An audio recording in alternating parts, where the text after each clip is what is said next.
सत श्री अकाल दोस्तों, वेलकम टू गुराना केयर्स। आप सबका हार्दिक स्वागत है। अब जो आज की रिक्वेस्ट लेने जा रहे हैं ना, बहुत इंपॉर्टेंट रिक्वेस्ट रहेगी। The name of the person is not clear, नाम क्लियर नहीं था अनफॉर्चुनेटली, लेकिन रिक्वेस्ट बहुत इंपॉर्टेंट थे। इन्होंने सवाल पूछा कि अगर प्लेटलेट्स का काउंट खून में बढ़ गया है, उसका क्या हल है होम्योपैथी में। आपको याद होगा प्लेटलेट काउंट अगर कम हो गया ब्लड में तो उसका होम्योपैथिक हल मैंने बताया था, काफ़ी देर पहले एक वीडियो डाला था जिसको हम बोलते हैं थ्रोम्बोसाइटोपिनिया। उसका बहुत अच्छा रिस्पांस मिला कि एक्चुअली क्या होता है कि प्लेटलेट्स का ना काउंट यूजुअली कम ही देखा गया है किसी इन्फेक्शन की वजह से, या बहुत कॉमन ये दिक्कत रहती है जब प्लेटलेट्स का काउंट गिर जाता है, ब्लड में बहुत कम हो जाता है।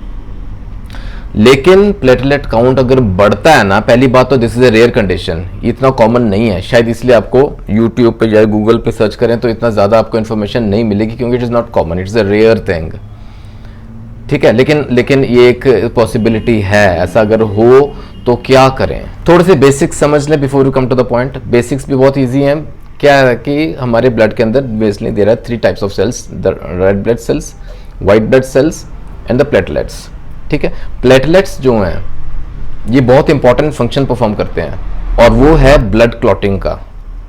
आपने देखा होगा कभी अगर चोट लगती है ना, तो with in a few seconds अगर ब्लीडिंग हो जाए स्किन से, बॉडी के किसी हिस्से से, छुटपुट जो चोटें लगती हैं, छुटपुट जो ब्लड निकलता है, वो with in seconds, few seconds या 1-2 मिनट में वो रुक जाता है, खुद ही रुक जाता है। ऐसा क्यों होता है? क्योंकि वहाँ प्लेटलेट्स पहुँच जाते हैं और वहाँ क्लॉट बना देते हैं, वहाँ थक्का बन जाता है, जम जाता है, वो ब्लीडिंग रोक देते हैं। बड़ा इंपॉर्टेंट फंक्शन है कि नहीं? अब इमेजिन कीजिए किसी कारण से अगर ये प्लेटलेट काउंट बढ़ गया है, हमारे ब्लड के अंदर प्लेटलेट्स का मात्रा बढ़ गई है, तो क्या होगा? खून गाढ़ा हो जाएगा, कहीं भी क्लॉट बन सकता है, थक्का कहीं भी बन सकता है, राइट? क्लॉट कहीं भी हो सकता है। The blood becomes sticky, we call it, thick हो जाता है, गाढ़ा हो जाता है। इसको सही करना बहुत ज़रूरी है, नहीं तो कॉम्प्लिकेशंस काबू से बाहर हो जाती हैं। अच्छा, इसके ना सिंपल से कारण समझते हैं, ऐसा क्यों होगा, प्लेटलेट काउंट क्यों बढ़ता है ब्लड के अंदर। फर्स्ट एंड फॉरमोस्ट इज, अच्छा इसको क्या बोलते हैं वो देखिए, it's called thrombocytosis, right? Platelet count अगर खून में बढ़ गया, बॉडी के अंदर ज़्यादा बन रहे हैं platelets, we call it thrombocytosis. अब ये प्रमुख जो कारण, मेन जो रीज़न रहता है ना, वो देखेंगे पहले, कॉज, दैट इज इसका सोर्स ही बिगड़ गया है। सोर्स क्या? प्लेटलेट्स कहाँ बनते हैं? हमारे बोन मैरो में बनते हैं। अब बोन मैरो ही ज्यादा बना रही है platelets. Now this is a primary cause, main कारण है, तो इसको हम बोलते हैं प्राइमरी थ्रोम्बोसाइटोसिस। ठीक है, हालांकि ये रेयर रहता है, it's a serious condition, I tell you, क्योंकि ये इसके पीछे की कहानी क्या है? इट इज रिलेटेड जीन्स, ये जीन म्यूटेशन की वजह से होते हैं, it is an acquired genetic condition. ठीक है, अगर ये कारण है तो इसका कंट्रोल करना भी बहुत डिफिकल्ट रहता है। ये हालांकि रेयर है, बहुत कम देखने में, बहुत ही कम। और दूसरा जो बहुत कॉमन कारण है, that is the secondary thrombocytosis या रिएक्टिव थ्रोम्बोसाइटोसिस, कि किसी और वजह से, किसी और कारण से बॉडी में कहीं कुछ और गड़बड़ हो गई, कोई some medical condition, could be a disease, could be something, उस वजह से प्लेटलेट काउंट बढ़ने शुरू हो गए, दैट इज सेकेंडरी थ्रोम्बोसाइटोसिस। इसमें प्रमुख जो है that is iron deficiency anaemia. Anaemia की वजह से, आयरन की डेफिशिएंसी की वजह से, ये बहुत कॉमन कारण है। दूसरा, बॉडी में कहीं इन्फेक्शन हो गई है, अगर infection could be anywhere in the body, हमारे लंग्स इफेक्ट हो गए, हमारी स्किन की कोई इन्फेक्शन हो गई है, हमारे लिवर की कोई इन्फेक्शन है, हार्ट के अंदर कोई नुक्स पड़ गया, यानी कि कहीं कोई इन्फेक्शन है बॉडी में, उस वजह से प्लेटलेट काउंट बढ़ सकता है। अच्छा, कई बार हमने देखा होगा किसी कारण से, अगर हम बच्चों का भी ब्लड टेस्ट करवाए ना, बच्चों में प्लेटलेट काउंट ज़्यादा ही रहता है, खून गाढ़ा ही रहता है, लेकिन वो स्वाभाविक है, इट इज़ नॉर्मल मान के चलेंगे। जैसे 10 साल के कम की उम्र के बच्चे हैं जो, उनमें अगर ब्लड टेस्ट किसी और कारण से कराएं ना, सीबीसी करवाएं, तो प्लेटलेट काउंट बढ़ के आता है, नथिंग टू वरी। तीसरा, किसी इंजरी की वजह से, कोई चोट लग गई है उस वजह से हो सकता है, या कोई सर्जरी, कोई प्रोसीजर परफॉर्म हुआ है हॉस्पिटल लेवल में, तो उस वजह से प्लेटलेट काउंट बढ़ गया है। फोर्थली, किडनी फेलियर, ये कॉमन कारण है। किडनी फेलियर केस में देखा प्लेटलेट काउंट बढ़ता शुरू हो जाता है। ठीक है, अच्छा, फिर कई मेडिसिन ऐसी हैं, एलोपैथी में कोई इस तरह की मेडिसिन ले रहे हैं जिस वजह से प्लेटलेट काउंट बढ़ना शुरू हो गया, ये भी सेकेंडरी कॉज माना जाएगा, सेकेंडरी थ्रोम्बोसाइट। और कहीं कहीं ना एक्यूट ब्लड लॉस हो गया, ट्रॉमा हुआ, कहीं कुछ ऐसी चोट लग गई है जो ब्लड लॉस बहुत ज़्यादा हो गया, उस वजह से भी हो जाता है। और कई तो कारण समझ में नहीं आते, कॉजलेस रहता है, वी कॉल इट इडियोपैथिक।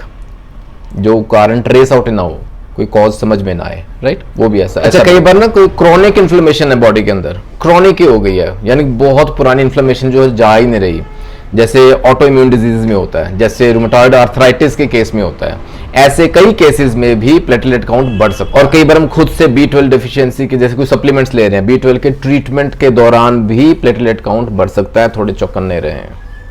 ये सब कारण है, हमें समझनी चाहिए कि इसके पीछे की कहानी क्या है। अगर प्लेटलेट काउंट बढ़ रहा है तो क्या कारण हो सकता है, ये समझना बहुत जरूरी है अगर हम ट्रीटमेंट समझना चाहते हैं। अब चूंकि प्लेटलेट्स का फंक्शन है क्लॉट बनाना, है ना, और अगर इनकी मात्रा बढ़ गई है ना ब्लड में, तो ये कहीं भी क्लॉट बना सकते हैं। क्लॉट इन ब्लड वेसल्स, ये बड़ा कॉम्प्लिकेटेड हो सकता है, कहीं भी ब्लड वेसल कहीं भी किसी हिस्से में जाके क्लॉट बन सकता है। It can lead to stroke, it can lead to heart attack, it can lead to paralysis, यानी कि सब कॉम्प्लिकेशंस उत्पन्न हो सकती हैं because of high platelet count in blood. ठीक है, अच्छा, इसके ये जो कॉजेज मैंने डिस्कस किए हैं, कारण और इसकी कॉम्प्लिकेशंस, ये माइंड में रखिएगा। इसके कॉन्सिक्वेंसेस क्या हो सकते हैं, ये जरूर माइंड में रखिएगा। अब बात करते हैं सिम्टम्स की। देखा ये गया है कि more than 50% of the cases में ना सिम्टम्स आते ही नहीं है, कोई लक्षण ही नहीं है, इट्स असिम्टोमेटिक। लेकिन अगर बाकी 50% की बात करें, अगर सिम्टम्स आते हैं तो क्या उसमें मेन है हेडेक, सर में दर्द रह सकता है, मीठा मीठा सा, यानी कि थोड़ा थोड़ा माइल्ड सा पेन रहता है, थ्रू आउट रहता है, that is the main symptom. Secondly dizziness, dizziness समझते हैं आप, हल्के हल्के चक्कर, बिल्कुल लाइट वर्टिगो, जैसे किसी ने जैसे नशा किया होता है ना, हल्का सा ऐसे कुमन केरी कहते हैं, that dizziness, that is there. और फिर ब्रूजेस कहीं भी हो जाते हैं बॉडी में, बहुत इजीली आसानी से ब्रूजेस लग जाते हैं, हल्का सा कहीं ठोकर लगी ना, you will find a red rash, redness, जैसे अंदर ब्रूज हो गया, अंदर की चोट हो गई है, ये बहुत आसानी से दिखते हैं, आसानी से हो जाते हैं। देन इंटरनल ब्लीडिंग कहीं भी हो सकती है, bleeding can be from the gums, हमारे मसूड़ों से, नाक से, हमारे स्टमक के अंदर, हमारे इंटेस्टाइन्स के अंदर ब्लीडिंग कहीं भी हो सकती है, that is serious condition.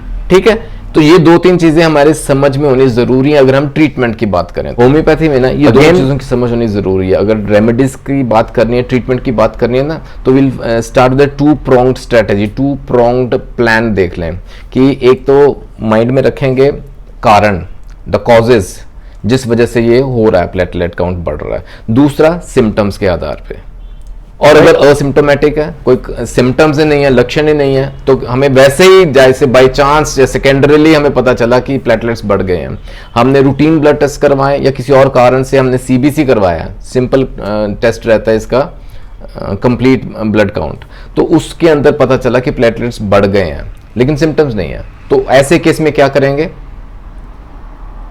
Ideally treatment is not required, क्योंकि टेम्परेरी रहता है। ऐसा फेज जो है, जो सेकेंडरी थ्रोम्बोसाइटोसिस है, इट इज टेम्परेरी, ये थोड़ी देर के लिए रह सकता है, wait for couple of months. अगर लेकिन फिर भी अगर 2-3 महीने से लगातार ऐसे बढ़ रहे हैं, देन कंसल्ट अ फिजिशियन। अपने निकट वाले जो भी हैं होम्योपैथिक फिजिशियन होंगे, उनसे ज़रूर बात करें, क्योंकि उसमें ना केस टेकिंग रहेगी, 1-to-1 बात करेंगे, उसके अंदर ब्रीफ मेडिकल हिस्ट्री पता करेंगे, फैमिली हिस्ट्री क्या रहती है वो पता करेंगे, आपके माइंड के सिम्टम्स क्या रहते हैं, आपकी थॉट प्रोसेस क्या रहती है, आपकी एंगर लेवल क्या है, इरिटेबिलिटी क्या है, and there are so many factors, आपके डिज़ायर्स क्या हैं, आपके अवर्जन्स क्या हैं, are you allergic to something, I mean पूरा केस तैयार किया जाएगा, उसके बेस पे ट्रीटमेंट चलेगा।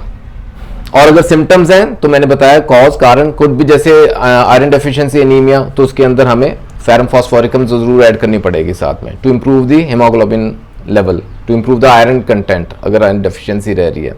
Ferrum phos is a very good medicine, यहाँ 6x टैबलेट्स हम शुरू कर सकते हैं, 3 गोली दिन में 3 बार, right. And based upon other reasons and symptoms there are numerous remedies, बहुत सी दवाएं आती हैं, और याद रखिएगा it is not a simple disease, it is not a simple condition, I would say. तो डॉक्टर की सलाह लेके ही दवा प्रयोग में लाएं तो बहुत बेहतर रहेगा। To name a few remedies, echinacea is a beautiful remedy. Blood की कंडीशंस जहां इस तरह की रहती है ना, तो echinacea can help us. Echinacea mother tincture में हम यूज कर सकते हैं। 10 से 15 बूंदे आधा कप गुनगुना पानी दिन में 2 से 3 बार दीजिएगा। इसी प्रकार से crot h, crotalus horridus is a very beautiful remedy, it's a master remedy. अगर प्लेटलेट काउंट बढ़ गया है ना तो इसको तो भूलिएगा मत, we can consider this remedy of course based on the symptoms, ठीक है। Sickle cord is another beautiful remedy, eupatorium perfoliatum is another good remedy. So there are good number of remedies in homeopathy जो कि आपकी मदद कर सकती हैं to bring down that platelet levels to normal, उसको नॉर्मल रेंज में लेके आएंगे और आपको लक्षणों में राहत मिलती है, दैट्स फॉर श्योर। लैकेसिस का अपना रोल है, phosphorus can also help here, iodium is another good remedy. तो there are a number of remedies जो आपकी मदद कर सकती हैं। So ideally talk to your physician, let him decide the remedy, the dosages, the potency. लेकिन हाँ, come to homeopathy, the sooner the better, जितना जल्दी आए होम्योपैथी अपनाएं उतना बेहतर है आपके लिए। उम्मीद करता हूँ आज के वीडियो से आपको जरूर कोई ना कोई फायदा पहुंचना चाहिए। I pray for your good health. जल्दी मिलेंगे अगले वीडियो में, अपना ख्याल रखिएगा ज़रूर। Take care, God bless.